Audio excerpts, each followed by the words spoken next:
The protests in Iran are difficult to make sense of. The protesters have, of course, legitimate grievances and demands, and they're being violently repressed by a theocratic government.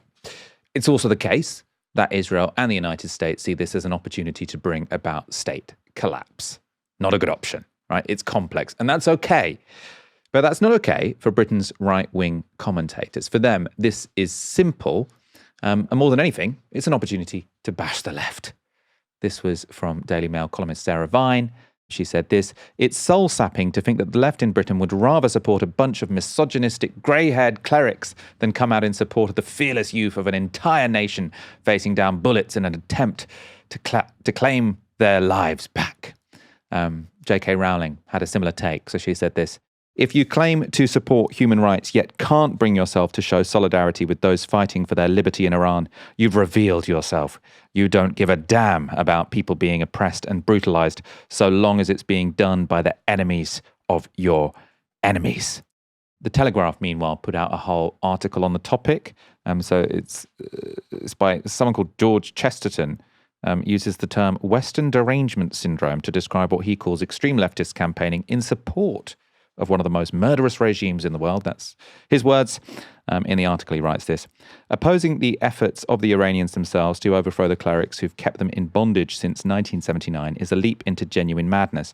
It is the most worrying symptom yet of Western derangement syndrome, the belief that anything and anyone opposed to the West is preferable to the horrors of liberal democracy, even if that means supporting a regime that has executed 1,500 of its own people in 2025, treats women like chattel, criminalizes homosexuality, and sponsors global terrorism."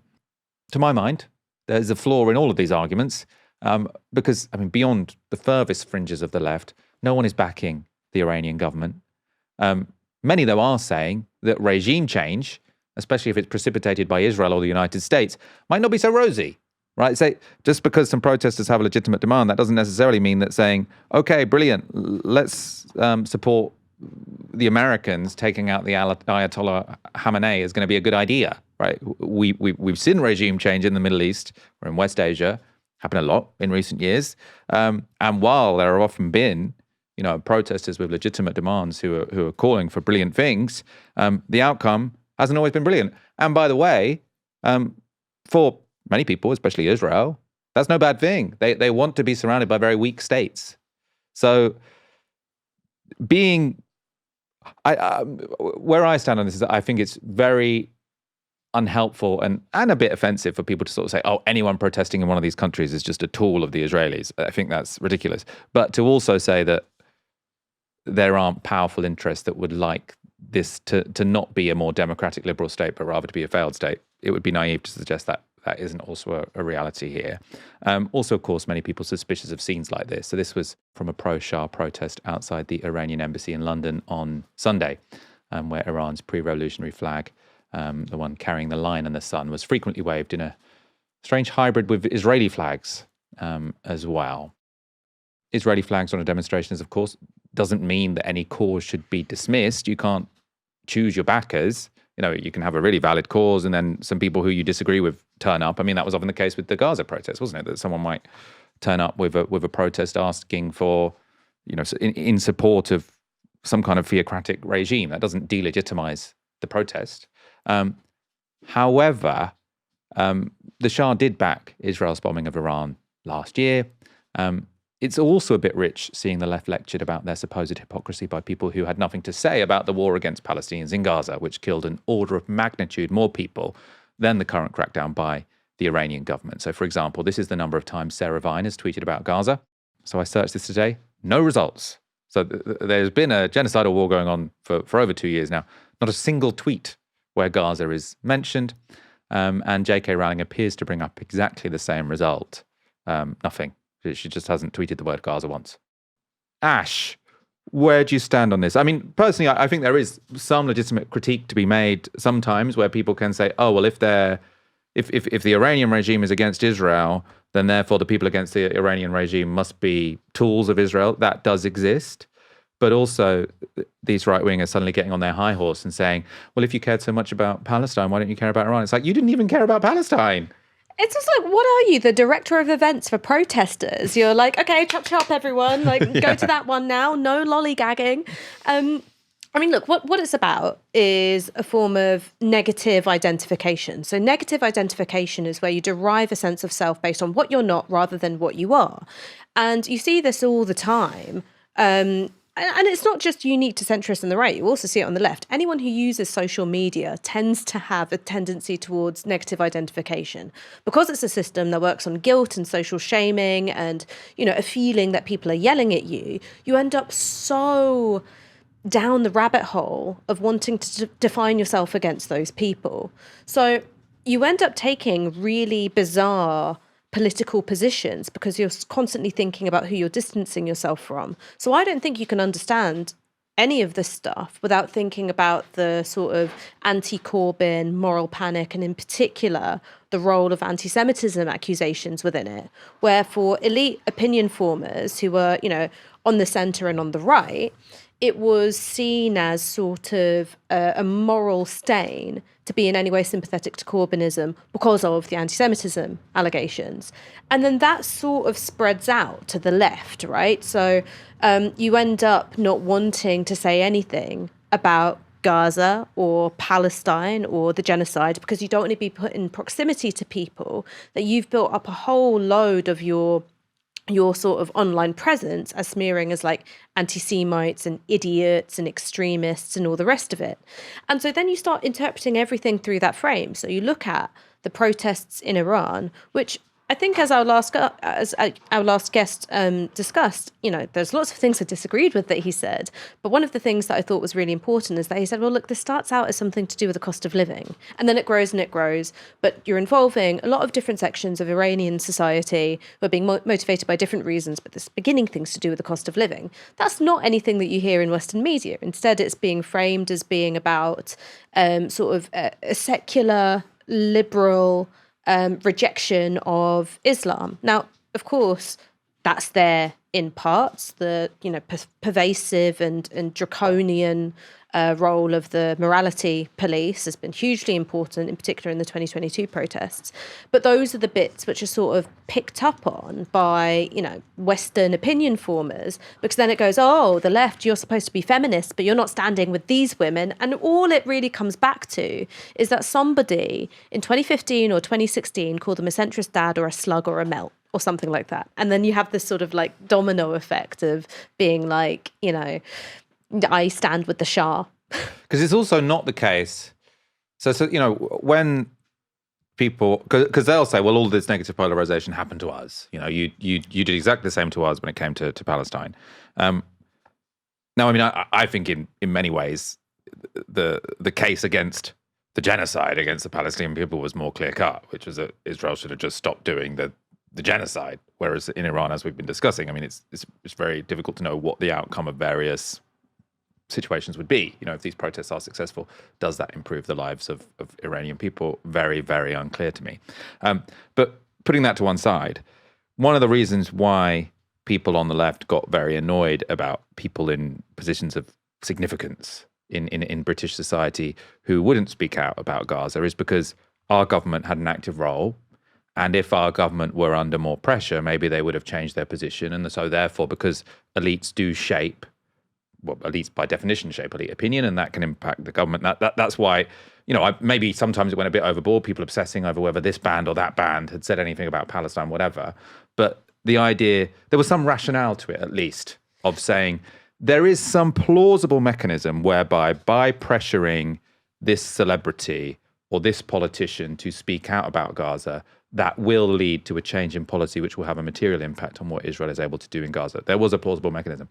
There is no plausible mechanism by which, if only the left were to more loudly support the protests in Iran, that would shorten the ability or shorten the reign of the Ayatollah. Like I don't. Ayatollah Khomeini being like, oh no, we've lost Michael Walker. Yeah, now maybe we'll give in to the protesters' demands. It's like I don't understand what the mechanism is by which it really matters. But I do just think that so much of this is basically like Twitter brain or like social media brain, because it's about what you say online and how all your utterances build up an image of who you are. And it's nothing to do with actual politics proper. And again, this isn't something which is unique to, whether it's J.K. Rowling or Sarah Vine or whoever it is. It's also something which impacts the left because we all spend our time on lots of social media. But I think that it's a direct consequence of that. So, the reason why the genocide in Gaza is so dear to so many people's hearts and become such a big part of their politics, it's not just because it's a bad thing that's happening in the world. It's because it's a genocide which has been materially supported by Western governments. So our democratically elected government, who's supposed to be accountable to us, has, granted arms licenses, or in the case of America, billions of dollars in military aid, provided diplomatic cover and all the rest of it. So we go, all right, as you said, there's a mechanism here, right? There's us, the electorate, the demos, whatever. There's a government who's supposed to be answerable to us, and this is a government that is helping Israel carry out its decades-long project of ethnic cleansing and the genocide in Gaza. Whereas I think that J.K. Rowling and Sarah Vine seem to be suggesting that posting by itself is inherently a mechanism, even when there aren't any meaningful diplomatic, economic, or geopolitical ties between the country where we are and the government that's enacting an injustice. If that's what you think, that tweets are that powerful, that it's a point of view. I just don't think it's a particularly serious one. Well, also, the issue is even worse in a way because the only and this is why I think maybe some people on the left don't want to sort of speak about it. I personally, obviously we've just done a show about it, but it is because they perceive that to speak about the only mechanism by which the West can have a real impact on whether or not the Ayatollah stays the Ayatollah is by taking actions which will probably have a net negative impact on Iranian people, which is calling for airstrikes, or increased sanctions. Now, obviously, increased sanctions have put Iran into poverty over previous years. They're actually doing quite well on the Human Development Index, aren't they? I was looking. Obviously, I haven't converted to suddenly being in favour of sort of theocratic regimes under the Ayatollah Khamenei. Human Development it's Index. Not really my vibe, but I do. I love charts, and I think people do think about Iran as if it's a bit like Afghanistan under the Taliban. And now Afghanistan under the Taliban, as far as I can tell, I haven't seen any charts that make you feel like, oh, maybe I should rethink Afghanistan under the Taliban. But Iran, very good for the Human Development Index, they've been. I think between 1990 and 2012, they had the second biggest increase of anywhere in the world. South Korea was top. And by lots of accounts, obviously women are major oppressed in Iran. I'm not in favor of mandating people wear hijabs, but it is also the case that the majority of people who have graduated from university are women. So again, just to be clear, I'm not saying it's brilliant for women's rights, but it's not the Taliban. No, but that's an important thing to bear in mind when you're thinking about these protests. And so again, I don't think any of us are realistically looking to Sarah Vine or columnists in the Telegraph or J.K. Rowling to help us understand the Iranian protests better. All right. What they're doing is, some finger wagging because they feel it's getting one over on people that were atting them unkindly. But this thing that you just said about female participation in higher education in Iran is actually really important because there is an incoherence in terms of, the aims and objectives of the Iranian regime. On the one hand, they actually want high levels of participation in education by women, particularly in STEM subjects. So they're like, we want the missile to be built by a hijabi, right? They want that.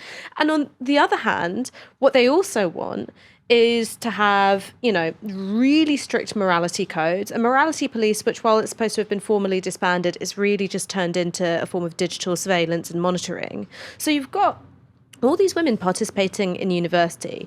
Participation in university, particularly for women, tends to have a liberalising effect. And then you're saying, okay, you've got this education, we want you to have, a career in STEM, but you also have to abide by the morality doctrine of the supreme leader. That's a recipe for disaster if you're running a theocracy. So I actually think that these nuances if you were saying this in front of an audience of centrist pundits, they'd look at you citing female participation in higher education and go, Michael's an apologist for the Iranian regime. Whereas actually, if you look at that, it helps you understand these protests a bit better. Yeah, I mean, it would be great to sit down with Sarah Devine and J.K. Rowling and say, oh, so what are your thoughts on the protest beyond seeing it as an excuse to say, oh, these lefties love theocrats? I mean, I don't know how much maybe I'm wrong. Maybe they could write a really interesting comment piece about Iran, but I haven't seen it from their Twitter feeds so far.